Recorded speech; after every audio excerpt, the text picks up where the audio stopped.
What's going on, Brother Nation? Jake Seymour here with Kyle Baxter and Reid Miller for another episode of the GRD Podcast. Today we got a lot of stuff to go over. First, a couple of announcements to start the episode. All right, first off, where's GRD at?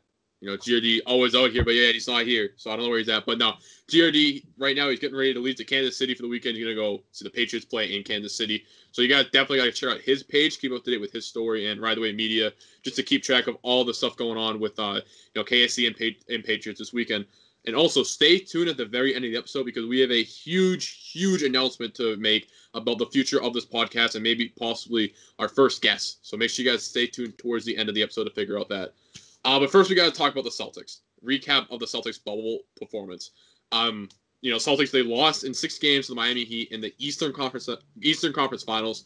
A lot of people think that they were happy with it. They were upset that they lost in 6, but they were happy that they made it to the conference finals. Reid, what did you take away from the Celtics loss? Overall, you can just see where this team is at, I think, as compared to the other teams in the East. Like, yeah, we got a lot of star power, but it was the better team that won the series. And I know the Celtics might have better players, but the Miami depth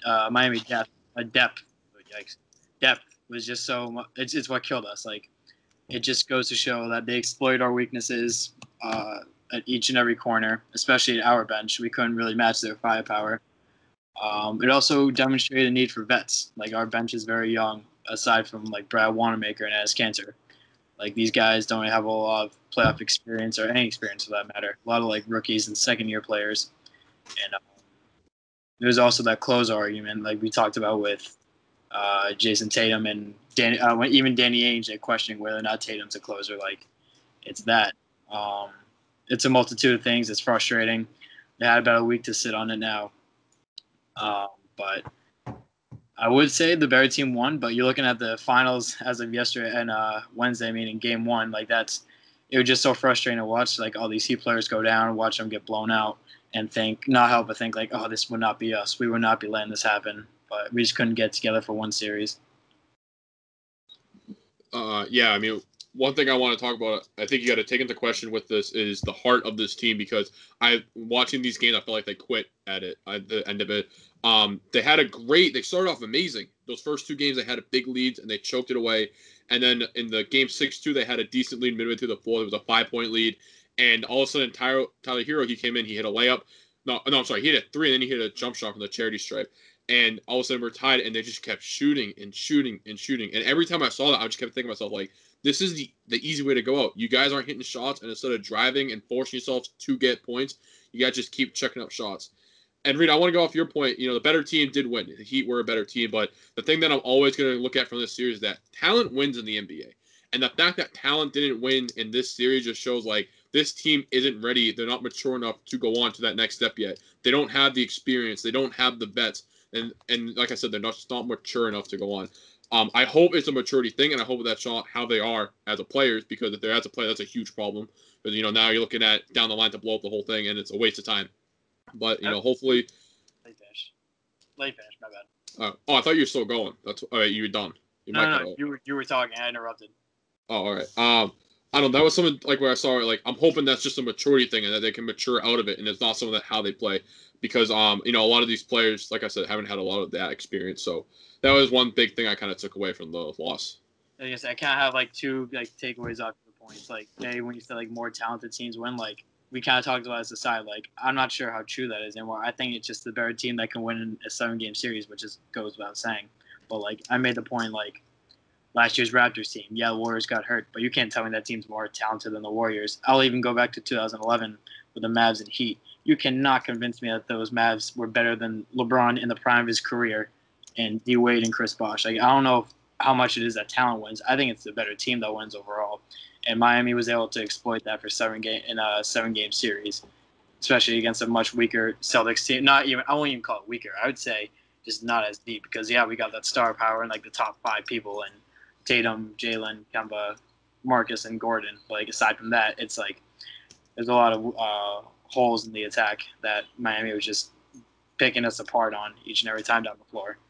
I mean, to that point, I'm just going to bring it up real quick. To that point, I would just say it's just a fluke. I mean, nothing is going to be perfect like that. One thing I will say, though, that if you go back the last 10, 20 years, all the teams that won in the finals more than likely were the more talented team, with maybe 3 or 4 teams that you could say, yeah, that team was definitely not more talented. They had either a lucky break or they just played good team basketball.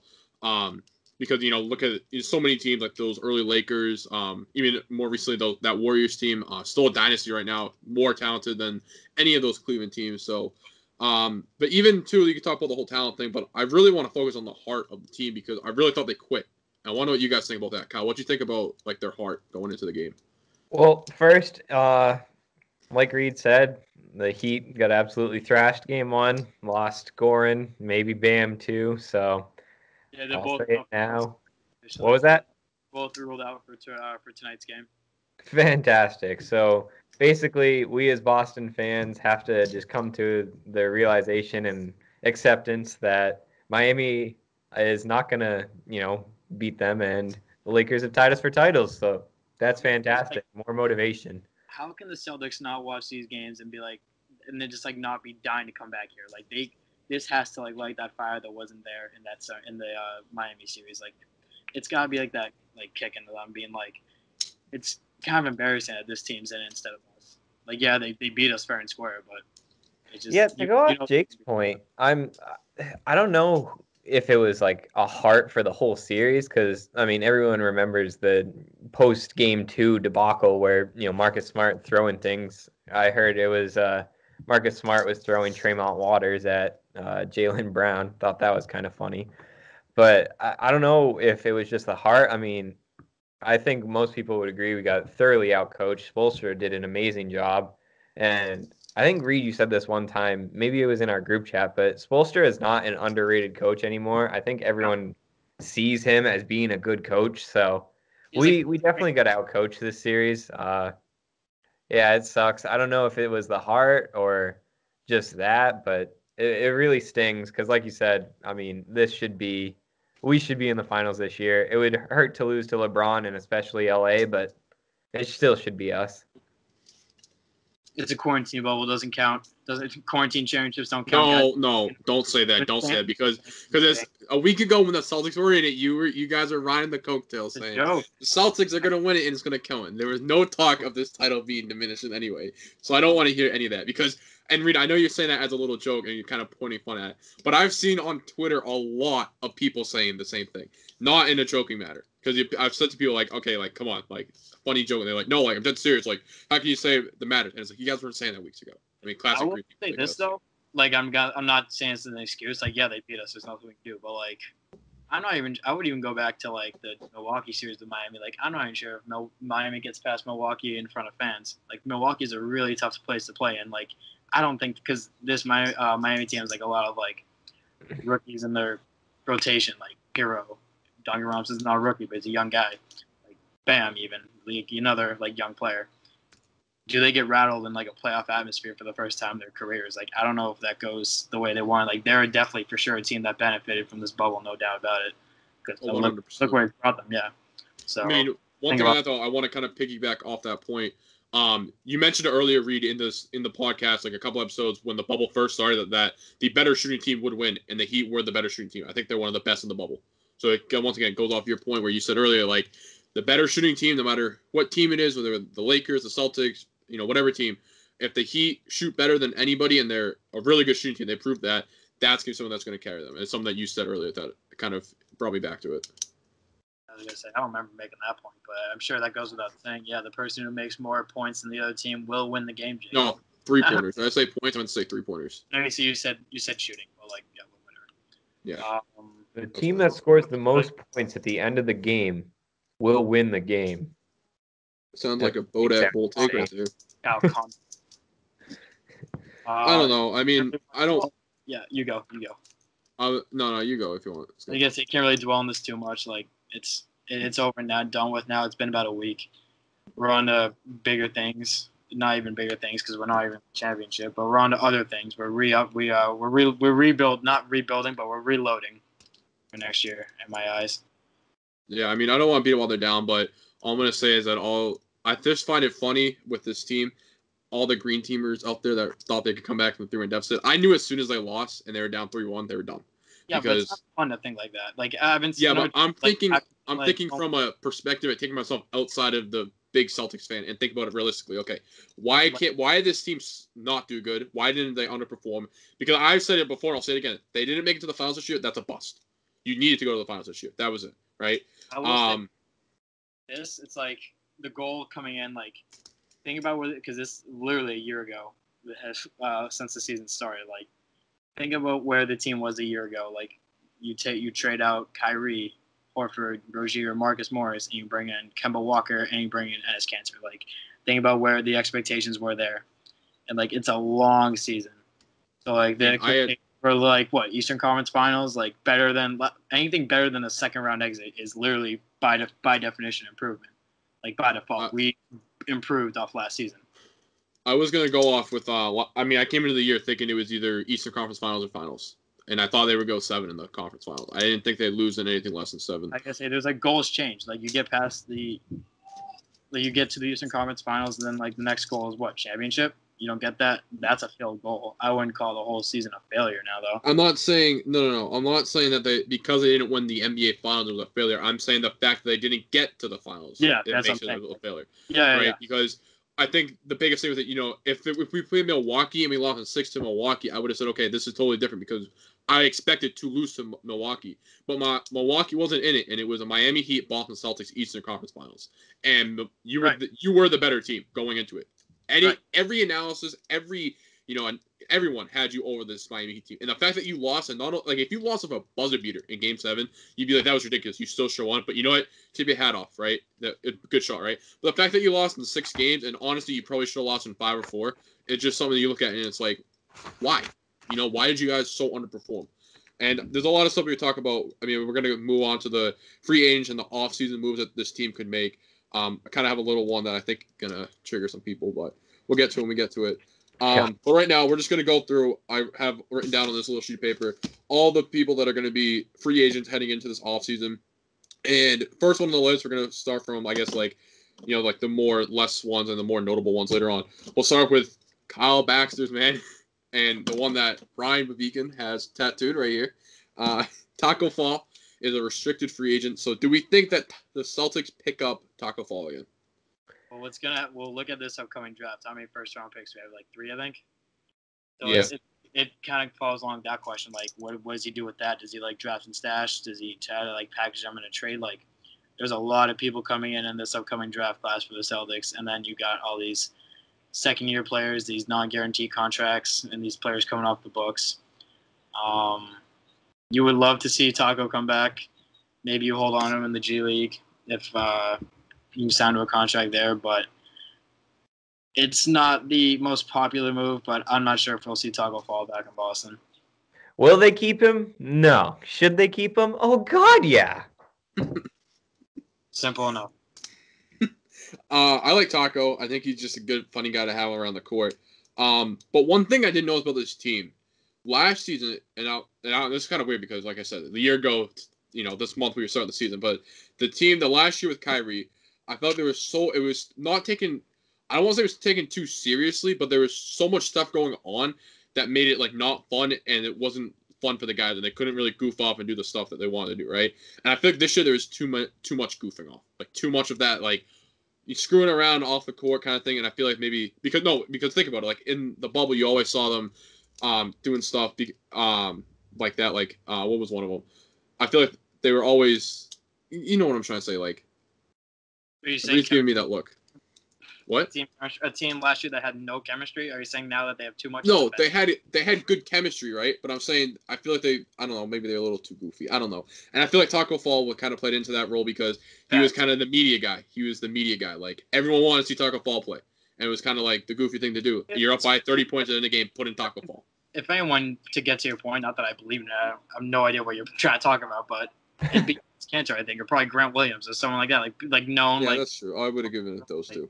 Like I was only gonna say Taco because I feel like Taco is like that freshman that comes in on the on the basketball team or football team, whatever, and he comes in and everyone kind of just like, oh, get him in, and he kind of gets pushed up. I don't know. That's what I was kind of trying to get to. I kind of worded it poorly on my end. Well, the whole team loved Taco though. They all. But that's what I'm saying. I don't know. I just feel like you need to bring him back because of that. Like a lot of people really liked him. From marketing, put him in shit. Maine. Put him in Maine again for a year. See what happens in Maine. Enough of those players and like on this core, like Marcus Smart, people love him. Grant Williams, people love him. Like guys like that, I think you can get it from there. We're trying to win. We're not trying to make friends right now. Yeah, but my biggest Maine, fear then, though is him going to another team and then just absolutely lighting us up one game, putting like 30 and 15 on us, like no problem. He has potential. He's what 7'5". I'm not to like well like yeah he's like 7'7". He's the tallest guy. But I don't know if I don't want to like cut this point off, but it's kind of the next point anyways. Is Trey Waters a free agent? Is this contract? We'll get to him. Yeah, we'll get to him. Okay, I was gonna say, we can segue to that. But I mean, like, he's someone who I think should get minutes next year. I would do anything to get him on a full roster next year. I like what I've saw from him all season long. Yeah, I really like Draymond. On Taco, though, I will say I think Taco comes back, but I think he's in Maine. I don't think he's on the Celtics squad, you know. We'll go to Draymond. So Draymond Waters, he is a restricted free agent this year. I love Draymond. I think, like you said, he deserves minutes. I thought he played great. I think he the rookie of the year in Maine, I think. Yeah, like rookie of the. I think he won like a rookie of the month 1 year. It might have just been rookie of the year. I think he won rookie of the year, but so he had a good year in Maine. I'll give him that. I think I want to see him in green though. I don't want to see him in red. Put him on the Celtics team. His game translated very well to the NBA when he played those like minimal minutes. Like I went to that one Phoenix game. I remember the one Marcus Smart hit like 11 3-pointers, and we were missing Jalen. We were missing Kemba. So it's like our backcourt that's gone. They brought in Waters like at different points throughout the game, and I was like looking to my buddy that was sitting next to him, like look. I was telling him like, watch what happens when Waters is on the court. Like good things happen, energy's up. We're in a plus. Like we're not in a deficit every time. Like he's an energy guy you need. He won't play a lot of minutes, but like when he's there, he'll do what you ask of him, and he's a positive. There's backup point guards like Brad Wanamaker who try to do too much sometimes, and I've been flip-flopping with him all season long. And ultimately, I want him to kick rocks, but we'll get to that later. I think it's like less is more. He knows his role. He's gonna be an energy guy. He's like that Shane Larkin. Like even though it's a weird example, it's not the first thing you point to, but like you saw how he was back in the 2007-2018 team. Like when he played, he was just that little spark, that extra kick, that little extra kick of caffeine. If you know what I'm talking about. But I think he's huge. He does have real potential on this team, whether it's here or if we can't bring him back and he goes elsewhere. I think someone's going to scoop him up if we don't. So I would like to get him on lock for at least another year or two. I'm not the biggest Draymond guy, but I'll stop with the slander. What's there not to like? I just don't think he's that good. I'll tell you why Kyle doesn't like him, because he takes up a roster spot that Taco could take. More like he averaged 10 minutes a game and got, like 3 points ever. Okay, fine. Answer me this. Him or Carson Edwards? Who do you want? If Carson Edwards had more confidence, I would go with him. But as of right now, Draymond doesn't. So, but Draymond Waters has that confidence. That's the difference. Well, that's why I'm saying. Like, if Carson had, that summer league knockdown 3-point shooting, yeah, I'd want him on the team. But as it stands right now, Carson lost his touch and can't, throw it into the ocean off the dock. So, I don't really want touch. I don't remember seeing that in the summer league. In the G League. I thought he was still shooting pretty good in the G League, no? Carson Edwards? Yeah, he was. Yeah. Well, I think the thing with Carson Edwards... throw up 15 bricks a game, but... I think the thing with Carson Edwards is that he's one of those guys that's just a straight-up shooter, and that's something the Celtics need right now. So I think he's a very important part of that team down the road. I think the Celtics need a J.J. Redick-type player, and I think Carson Edwards could be that. Just a spot-up shooter, give him the ball and shoot. Or J.J. Redick. These guys work out from season, we'll say that. But Draymond Waters is good. I'd like to bring him back. It'd be frustrating to see him go. Not a whole lot of people are aware of him, but I do like his potential a lot, and I think he can be a very vital piece in this team if Stevens invests in him. That could be a big if. Brad Stevens hates my mind. I like Waters. Moving on, we got Semi Ojeleye. This one's very interesting because I think Semi Ojeleye is the player that could leave or stay, and everyone's like, Like, not to be that guy, but I mean, he does a lot of stuff on the court, but I feel like just from a fan perspective, you'd be like, okay, he's here. Okay, he's gone, Yeah. I see like two things. Like he's another guy I flip flop on. Like when he first came into Boston, like in his rookie year, like he was a defensive stopper, just like a strong body out there who can spot up in the corner, catch and shoot, play good defense. His defense kind of declined as his tenure grew. Like he's about his third year now. Like he's just that. I can see he's restricted, right? Yes. Oh no, team option. Team option. That's right. Yeah.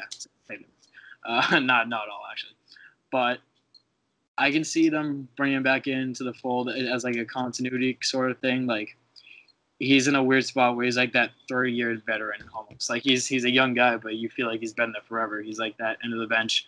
He won't play some games, and then he'll randomly start and fill in for like Gordon Hayward or someone like another night in the starting lineup. Like he'll get like 20 minutes a game, and he'll get 0 for like different stretches. But he's right for that. Not a whole lot of people in the NBA can adapt to that, and I feel like he's done a pretty decent job of that. But like you said, like stay or go, it won't really bother me. I won't lose sleep over it. Yeah, don't care. Bye. He's friend of the program, Shemi Ojale, so don't be that indecent to him. All right. I think Woke. I always mess it up. Is it Gene or John? Which one is he actually? Gene. I think Woke Gene hit it right on the nail. I would not be surprised if he was in Chicago next season. I like Semi Ojeleye a lot, and it's funny with Semi because he's one of the few NBA guys that are actually look built. Like he has a lot of muscle on him. The guy's huge. He's a human-sized action figure. That's what he is. Human-sized action figure. Yeah, I really like Semi Ojeleye a lot. I think he's very good player at what he does. Not going to be the guy that you see put up 30, 40 a night in the box score, grabbing all these rebounds or steals or whatever. He just does the little things, and that's what I like about him. I wish he had more minutes though, because I feel like I just don't see enough of him. You know, maybe in the beginning, just like throw him out just for like 10 minutes a game, see what happens. I feel like he's either not playing or he gets like 3 or 4 minutes, and I feel like that's hard for someone like him that does the little things right to make an impact on the game when you're only playing 3 or 4 minutes. Well, so he falls under like the Enes Kanter like train of thought. Like a lot of our bench players, and that's kind of what's a problem for us. We need to go out and get bench players who can play each and every game consistently. He falls into like he's only good for certain matchups sort of deal. Like depends. He's only playable against certain teams. And I'd say the same for Enes Kanter too. Yeah, but I also feel like Semi's really good. Like again, like you said with the matchups, I was gonna get to this, but I think he's really good against Milwaukee. I think they use him a lot against Giannis, and I mean at least for next season. I mean whether maybe Giannis goes out west in the following year, but at least this current season, the 2020-21 season, Giannis is going to be in the East, and that's something you look at and be like, okay, well maybe you bring back Semi just to see how he does because he has been used a lot in that Milwaukee game plan that the Celtics have. One thing I will say about Milwaukee, and we'll move on to the next player, is they kept saying all year when Jaylen Brown was out, Jaylen Brown figured out how to stop Giannis. He figured it out, right? And we never saw Jaylen Brown and Giannis. So if they don't bring back Semi, maybe they're putting it all in Brown. I don't know. But we saw the bubble. They did play us with Jaylen Brown in the bubble, and he did do a very good job on us. I remember that like fondly. So I feel like we do have, of all the teams in the NBA, I do think we have the best attack against Giannis with the amount of wings we can throw at him, including Shemi. So that's a really good point to think about. Maybe you bring him back just for that, because it is like meaningful, that reason. Like I do think that's a plausible reason to bring him back. The only thing to me is Shemi Ojeleye is this team's Gershon Yabusele, where you're just kind of looking at him going yes. Where you haven't really improved that much over the last couple of years. He's literally French. It's literally Vincent Poirier. He's another Frenchman. He literally just got picked up this year. How can you say Vincent? Wasn't Vincent just picked up this year? No, I said Gershon Yabusele. No, we know that, but Reid said that Vincent was a Yabi. I thought Vincent was just picked up. He was. My point is that Gershon, just that guy at the end of the bench, like Gershon never played. Oh, okay. I'm saying that. Yeah, well, my thinking of that was Gershon never really improved, and I don't really see Semi really improving that much. I mean, the man's getting jacked as hell, so I'll give him that. He definitely is NBA body ready, but he's more than that. He's NFL body ready. That guy's huge. Yeah, maybe he should go play in the NFL. Just saying. Let's move on. So. He's literally a friend of Boston's big three, so he's gonna come here and fight you. So, Shemi, you beat the snot out of me 10 times out of 10. 11. I like Semi a lot. I really hope he comes back. He just does the little things, and again, Giannis too. So, moving on. This is the guy Reid really doesn't like a lot. Of course, Kyle leaves for this one. Brad Wanamaker, restricted free agent. I love Brad Wanamaker. I think he's a really good backup point guard. So you're the guy. What? So you're the guy that does. The only one. No, Kyle likes Kyle. Kyle, do you like Wanamaker? I am a massive Brad Wanamaker fan. I think he is the perfect backup point guard. Turkish Finals MVP, Turkish NBA or Turkish champion. How bad is Turkey? How bad is Turkey then? That's what I want to know. How bad is this? I don't know. Ask Enes Kanter. I think there's a dictatorship in Turkey. You're not allowed there. He wouldn't know. Oh wow, that was a low blow. That was a low blow. That was a low blow, Reid. Come on. Low blow. Anyways, he did Ennis 30. Back to Wanamaker.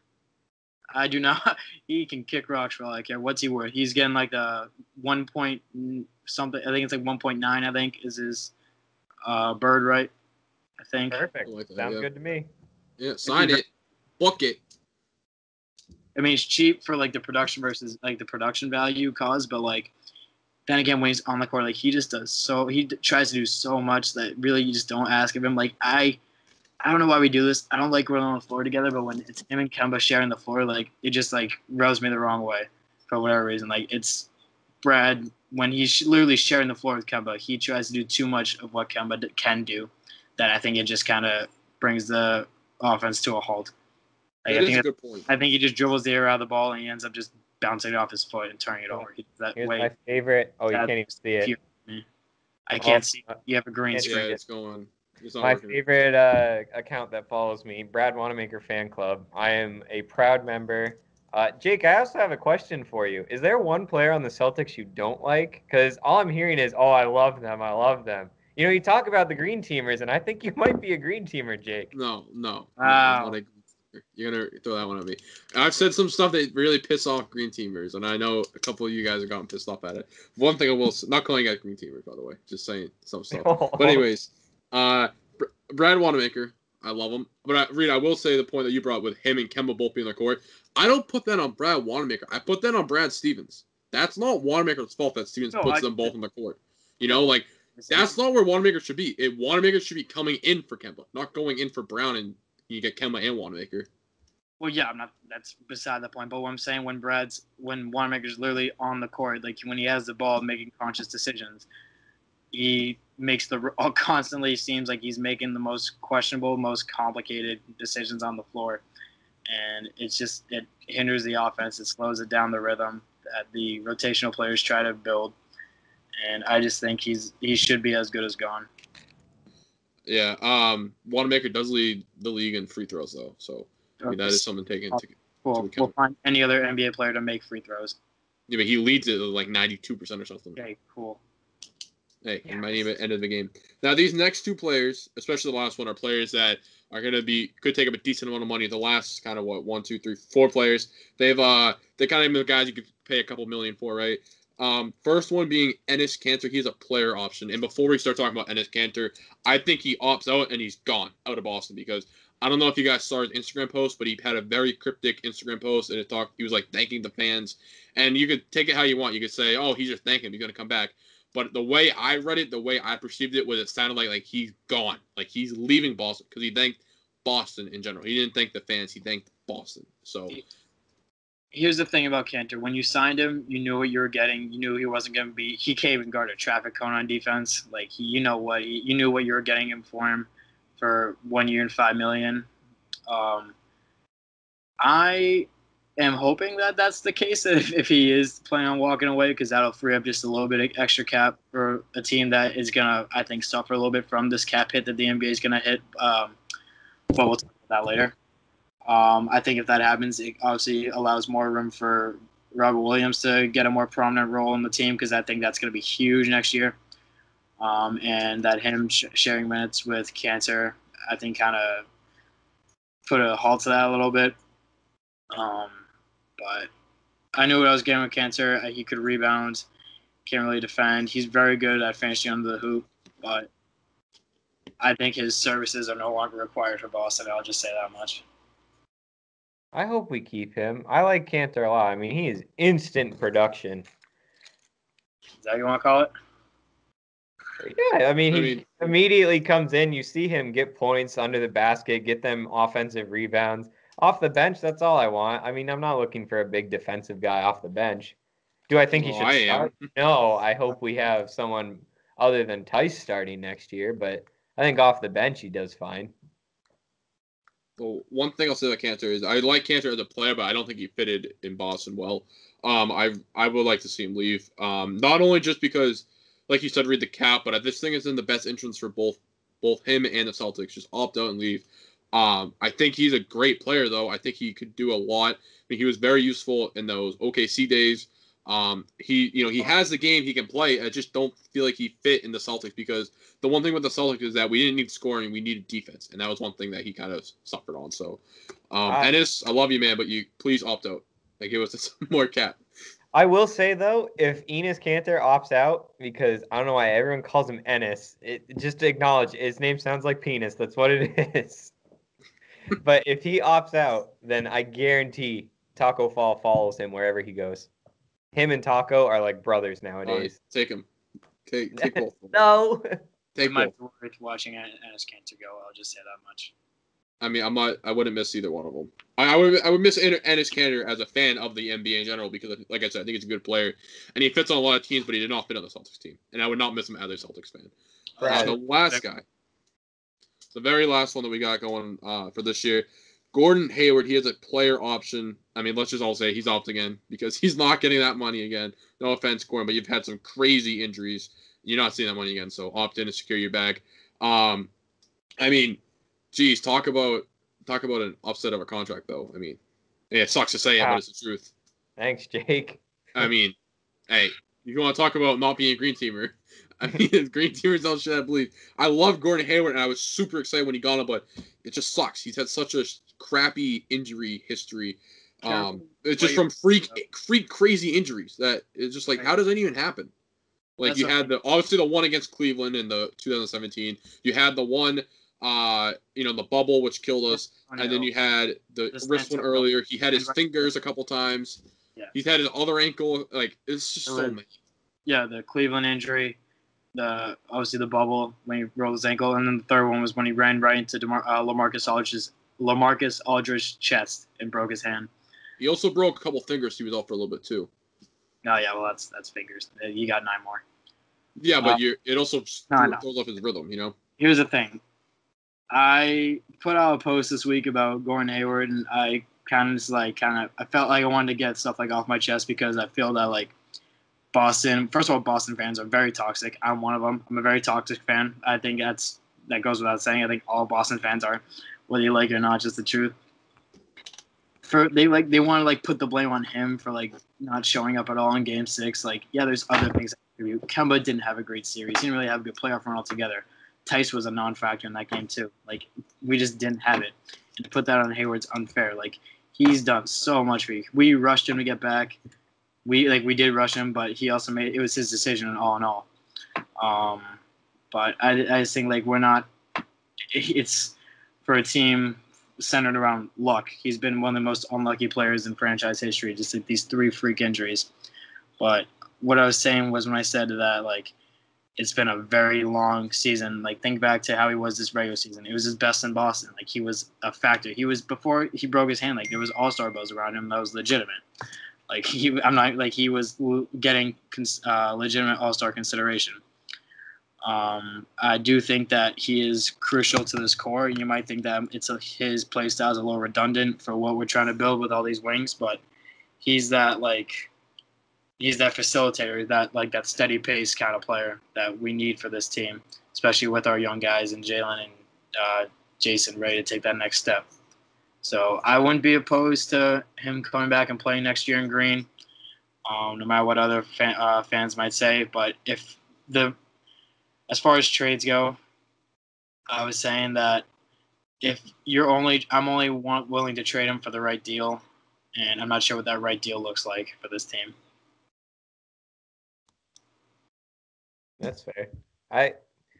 I don't dislike Gordon Hayward. I like having him on the team. I think his contract right now, I mean, who knew he would have been so injured? But if we could add more years to his contract just to like, I don't know, like another year to make him only like a $17 million a year player, I mean, that would be fantastic. But will it happen? Probably not. Who knows? Maybe Brad talks to him and gets him to opt out and re-sign a contract or something. Can you even do that in the NBA? Restructure a contract like that? I didn't even know. I don't think you can. Didn't Horford do it? I don't think so. I thought Horford did it when he was a Celtic. No, definitely not as a Celtic. He's not here for 3 years. But one thing I will say about Gordon, and because I do kind of talk bad about him a lot because of his injury history and just he takes a long time for him to come back. But I mean, when he came here, he was supposed to be, he was like a superstar, and he got treated like that, and it just sucks that 4 years later I'm sitting here saying like, it kind of sucks that we didn't get a full potential. Kyle, why? I don't know why you gave me that face. Gordon Hayward was a perennial superstar. No, he was a perennial superstar when he came out from Utah. How many he carried that team team. did he have when he had come to us? I think. What? I want to say I'm right, but I'm not sure if that's entirely right. I thought he got like 13 All-NBA before he. Yeah, he did. He did. Yeah. He was an All-NBA. He was a perennial superstar. Great player, and he was supposed to be the second option behind Isaiah Thomas, and then we moved him, and then all of a sudden now you have Kyrie and Gordon Hayward, and now Horford. That was the big three. I mean, I don't know if you guys ever remember that, but that summer, you guys kept. Well, I don't know what the one is, but he had one All-Star appearance before he came to us. Yeah, but did you see how he was playing from on? My ass. Yeah, okay. It's not our fault. It's not his fault that he decided to make the All-Star team a year before he plays in damn Utah. Who the hell's gonna vote to anyone in Utah? Come on. Exactly. He was the number one option, bar none. No, I say who's gonna vote for anyone in Utah? No one's voting for a player in Utah. Utah hasn't been relevant before Gordon Hayward since Karl Malone was there. For Christ's sake. I'm gonna interrupt you. Hayward did not make All-NBA. He was just an All-Star that year. Really? Yeah. I remember reading. Maybe I was reading that he got snubbed because I do remember hearing his name in the All-NBA conversation. That's why he could have gotten that Supermax extension. That's what it was. So, but he turned out Rudy Gobert. Rudy Gobert. 6 feet away. No, but Gordon Hayward. I mean, I like him a lot. I thought he was a good fit for the team when they signed him, but unfortunately with the injuries, he hasn't lived up to his contract, and he's going to opt in because I'm not complaining he's going to opt in because, I do the same thing. I mean, come on, you'd be an idiot if you didn't opt in. So, Gordon Hayward, secure your back, man. I'm happy you're going to be here for another year. I really like you a lot because you're a good player, but maybe next year take a team-friendly deal, please. Please. I'll say this. I know that the offseason could get complicated because, the cap hit that's going to come, that has come already because the NBA lost money in the bubble. I will say that I'm really expecting that much of this team is going to be back. I do not really expect any big major changes. Like this core is coming back. This first few guys off the bench I think will end up coming back. But let's say you can write out your own offseason for the Celtics. What's the one move you guys are trying to get realistically? What's this one move that you want them to do? Whether it's bring in a guy, get rid of a guy, trade for a guy, what's on your minds? You guys aren't going to like this one at all. Do you want me to go first, or do you want to save the suspense for Jake? You say the suspense for me. You guys go first. Okay. What I would love to do, this is assuming other things, let's say Wanamaker walks and Cantor decides to opt out. That frees up that little bit of cap space, enough to get a veteran minimum or two. I've been saying it all season long. Bring in DeMarcus Cousins. He's a big body that can play a complete game that Cantor can't do. Yeah, he hasn't played in a year, but that's all the more reason. I think he will sign for a cheap contract. He signed the vet minimum for LA and Golden State.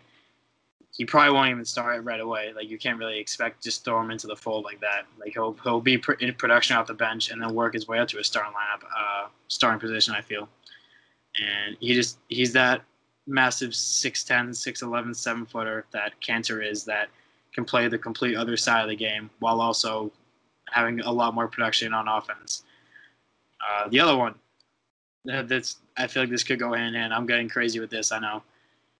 Bench scoring. You need, if Wanamaker leaves, and it helps with the closer, helps with bench scoring. Danny Ainge is going to pick up the phone and dial for Isaiah Thomas.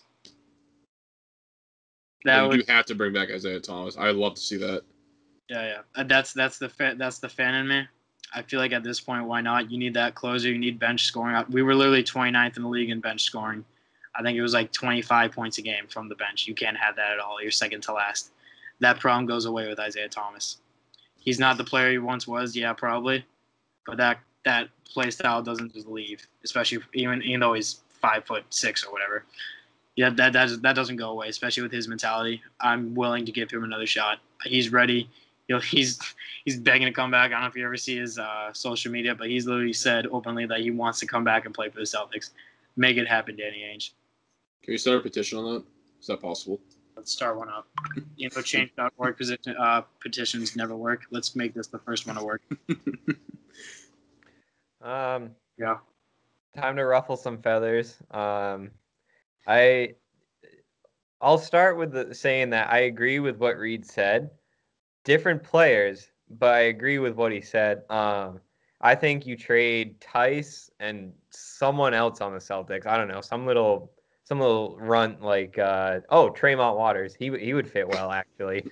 So get rid of Tice and Tremont, send him over to Brooklyn for a guy that's not going to be utilized. You're not going to take Jared Allen for that.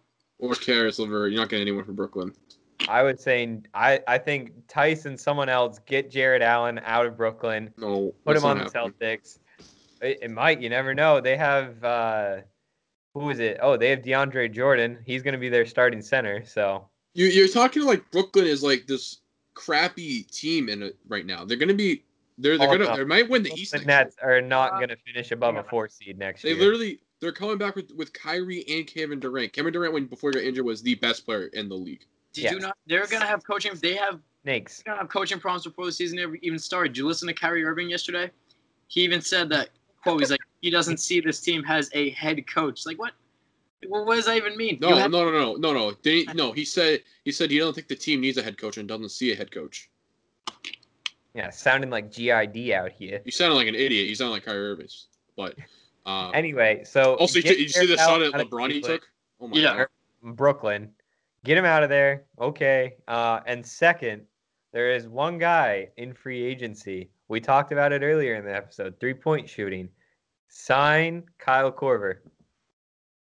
That was actually really good. I would take Kyle Korver. I like that a lot. I would take J.R. Smith. No, don't take J.R. Smith, please. Please. He's a winner. He's a proven winner.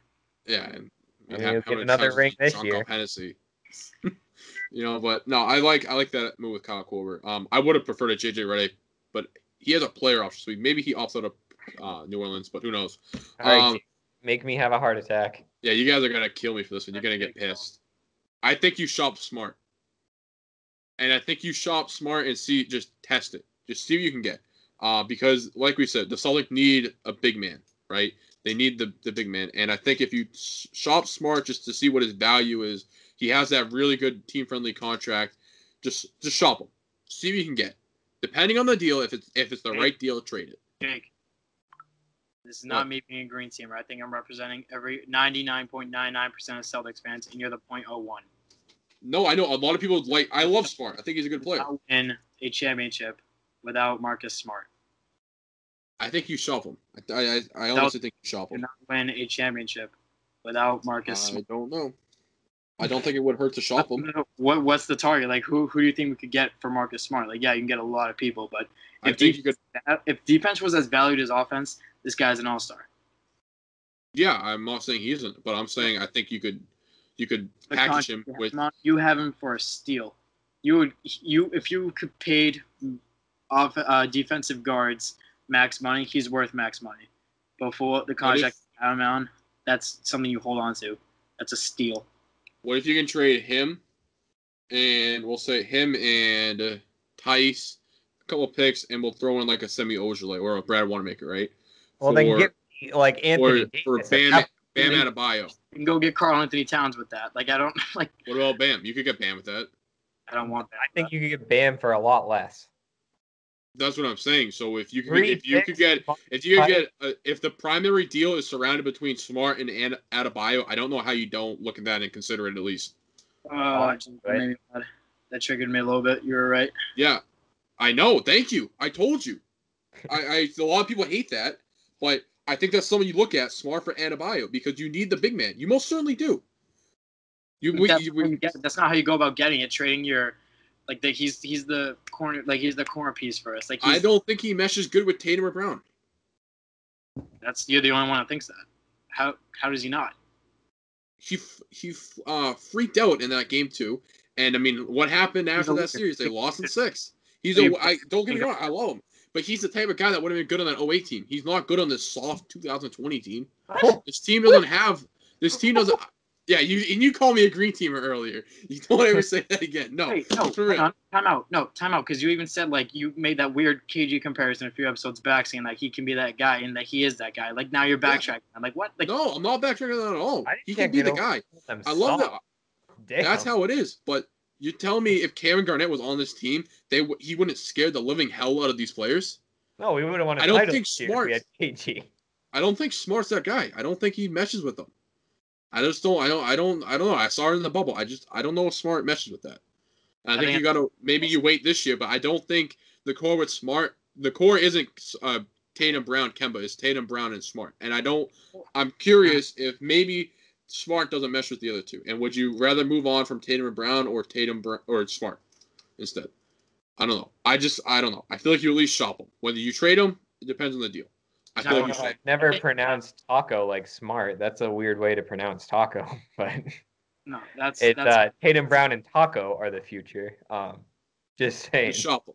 I am mailing out. I told you I out. was going to take you guys. I gave you guys a warning. Trade Marcus Smart. I am mailing out my Celtics fandom and I'm watching baseball. I don't know. Just shop them. Trust me and shop them. You might be able to get a decent. The point you made about him in the bubble, that I think that point got heavily exaggerated. That's not what it is. You saw the chemistry in this team all season long. They're all competitors. Jaylen Brown is a competitor. Marcus Smart is a competitor. You get these guys, nothing's working. They're gonna lash out at each other in the locker room. I can almost guarantee you stuff like that happens all over the league. And you know what else? Put under such a microscope, because they're in the Eastern Conference Finals. That's why it's under such a microscope. Yeah, you know what you lose if you let's say hypothetically you trade Smart, and I never said trade him. I said shop him, right? If let's say you trade Smart and a deal centered around Smart and Adebayo, right? You lose the thing with Smart. You lose obviously his intensity, right? But the bigger that outweighs all that, you lose him chucking up all those stupid 3-point shots with early in the shot clock. You lose that. Forgive him for that, for what he does on the defensive end that no one else is capable of doing as on a guard. As a defensive guard in the NBA. No one else is capable of doing what he can do. I don't know. I think you shop him. Without Marcus Smart. You shop him. See what you can get. Yeah, Bam, though. I mean. That's I don't want to say it. Go back and look at champions. Very rarely do you win an NBA championship. I mean, Golden State is famous for doing it. But you rarely win an NBA championship without an all-star level center or a Hall of Fame center. That's a need. So if we got Adebayo, whoop. I think you at least shop him. I'm not saying you trade him the first deal that comes. You shop him, see what his value is on the market, and if the right deal is there, you look at it, consider it, and then go from there. Well, first of all, forget the Adebayo target, because you can see how he's killed us last season. They're not gonna give him up forever. He's gonna be held on like Elmer's glue. He's staying there. You can forget those comparisons. If anything, if anyone's getting shipped out in our core, it's Gordon Hayward, and I'm not even sure that he's going to get traded. I really expect this team to run it back next year. I don't think that's entirely a bad thing. I think if guys like Cantor leave or Wanamaker leave, it leaves room for Robert Williams to get a bigger role, because you see what he's been capable of doing in crunch time minutes. I really wish we played him a lot more in the Miami series, because he was such a difference maker. You see Romeo Langford, he was I listened to John Krause today. He made a good point. He was he had a snake bitten career, how he just kept getting plagued by injuries, even when he first came here. I think when you get him on the floor, he's an energy guy. He's a guy that I think can have a very smooth progression in the year two, and it can be that valuable bench piece that if we strike out in free agency, that at least we can fall back to him on. I expect a big leap from him and Robert Williams, but I'm not expecting anything crazy like trading Smart. I'm really expecting. I'm not expecting it either. I think you at least shop them, though. I strongly disagree. There is a big difference between shopping and trading a player. Trading a player means you need to get rid of him. Shopping just says, hey, what can I get for this guy? Shopping. If reports come out that you're shopping him, that's your chemistry going out the window, buddy. That's how teams crumble. It's a two-step process. That's that process. You're really gonna tell me if Danny Ainge went down to him and said, "Hey, I don't know what this is." You know how many of those reports come out and are just like BS? Come on, don't tell me they're not. A lot of those reports are BS. Okay, so if the players know that, you're gonna assume it's BS then. Yeah, and you don't assume until you hear Celtics are in serious trade talks with so and so in regards to Marcus Smart and ex-player. You know, I don't know. I can't see him leaving. I'm not saying I'm expecting it. I just think if he's the guy in the core you want to move, I think you look at him and I think you shop him around, see what you can get, test the market. But any other thoughts? We're gonna be talking a lot about this offseason as we follow along in the finals wrap up. Yeah, I do have one thought down the timeline. I heard that there might be someone coming on in the near future. We'll get to that in one sec. Yeah, okay, we can do that. We do. I mean, I was gonna have one more topic I wanted to bring up. What's up? No, we'll touch on that first. We'll leave the suspense. Keep going. Yeah. So I want to talk about Kemba Walker with his injury. I don't know if you guys saw the quote from Danny. He kind of went on this huge little thing about it. This is kind of taken like a little bit from it, but he said Kemba Walker was definitely not himself. In fairness to Kemba, he doesn't want to say that. I could tell he wasn't the same physically as he was in October, November, December. So we're gonna try and get that Kemba back. I saw that on yesterday, I believe it was, and I kind of looked at it today more. And that was, I mean, we kind of talked about it and kind of speculated that probably Kemba Walker wasn't 100%. And with Danny Ainge coming out and like flat out saying it, you can take it two ways. One, yeah, he wasn't 100%. You could tell, right? But you can also say it, but maybe it's a cover up. I don't know. I don't think it's a cover up though. A lot of people do think that though. I think legitimately he wasn't 100% himself because I kind of forgot about it. But if you go back and look at his splits from October, November, and December, oh my God, what a streak! The guy was putting up at like 37, like I think on back-to-back nights or something like that. He had a lot of 30-point games in that span. So I saw that and I was like, wow, like what happened? And I think he had that injury right in around December or January that kind of held him back. But obviously that ankle injury kind of hurt him too. But I don't know what you guys thought about that. 2 points. One. Yeah, I'm sure Kemba wasn't 100%, but now to go and say that now once you just got eliminated, that seemed a little weak, a little bit. Like, that wouldn't have been said if they won the champ. Like, let's say they won a championship, they wouldn't say, like, yeah, he played hurt, whatever. Like, well, maybe they would have. I don't know, make him sound tough, but I think it came out kind of weak on his part. Like, no one's really ever said out. All we've heard from the bubble saying, like, oh, yeah, his knee's fine. Like, he's back to Kemba, whatever. And now you're saying it's been bothering him. But it seemed like a kind of a cop-out. But the other point I want to make, like this season, we've been plagued by injuries, like always. Like Gordon Hayward missing extended time, Kemba missing here and there with knee soreness, even during the regular season before the bubble, and then like Romeo Langford being out, Robert Williams being out. Like this offseason is about getting healthy and coming back at full strength because that's going to benefit Kemba. Like we said, like how he started the regular season, like he will get back to cardiac Kemba. You just need that extra rest that apparently he wasn't getting during quarantine. I don't know how you come back and you're still hurt. I think it's just because of all those months of inactivity. They're gonna come back. They're gonna get healthy, and I expect us to be back here next year. Yeah, I mean, for me, it's getting to the point where, yeah, don't get me wrong, it's nice that we're making the Eastern Conference Finals, but my God, I want to win one, and then not only win one, but actually have a chance to win the finals. So hopefully that happens soon. We did have a chance. That's the worst part. But one thing I will say about Kemba Walker is if he didn't fix it or heal, that's what I'm looking for, heal. But if he couldn't heal in quarantine, why would we think that he's able to heal in the offseason? He basically just had an offseason, right? So if he's not ready to go and he can't heal in that time, do we sit him out? Does he just sit out for extended, maybe more? Points, there's no practice facility. Like now you can go to the practice facility in the off season. Like they didn't really open that up till like a month and a half before the bubble started. Like you have that extra time to train. During quarantine, you're kind of on your own. You're not really in communication with like the doctor, like physical one-on-one interaction with the like team trainers and whatever. Like that, we know how like everything got shut down literally because we're in pandemic shutdown. But that's now just you're in off-season mode. You're reloading, like I said. Like you're getting that energy bar back to 100 to prepare for next season. Yeah, I mean that's a good point. I don't know. I feel like if he really needed PT though, he would have seeked it and would have gotten it. But I don't know. Maybe you're right. I don't know. I would ask GRD what he thinks about this, but he's on the road right now. Speaking of on the road, good segue to our next guest, our first guest.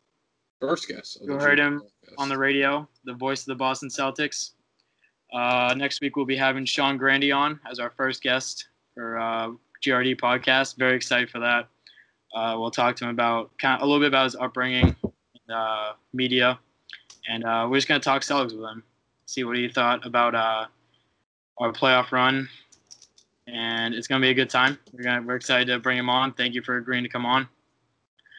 So we'll talk to you guys next week. Hopefully, GRD will be here for that. He will not be in Kansas City.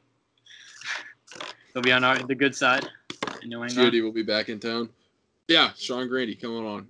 Honestly, a legend. I mean, if you guys don't know who this guy is, you've definitely heard him. He is an absolute legend, not only in the Celtics, but in just broadcasting in general. Just a quick little one fact I'll say, because I really like how this guy came up, and it just his work ethic and stuff. He hit 1,000 games before he was 40 in like 2009, and then he hit 2,000 just a couple weeks ago, and he's like 50-ish, and he's already hit 2,000 games. Like just that, I mean, that alone tells you that this guy's a legend, and he's up there right behind Johnny Most and Mike Gorman. So this guy is definitely a legend. You guys don't want to miss out next week's episode of the GRD Podcast where we bring on him, and this will be the first of hopefully many. I mean, like we said, Sean, we're very grateful that you're able to come on. But hey, this is hopefully a lot that have more guests on and kind of work on with the podcast, because Celtics over now. We can't ramble on forever about this loss, and gotta have some new content come on. So thanks for watching this week's episode of the GRD Podcast, and we'll catch you guys next week. Make sure to stay for Sean Grande.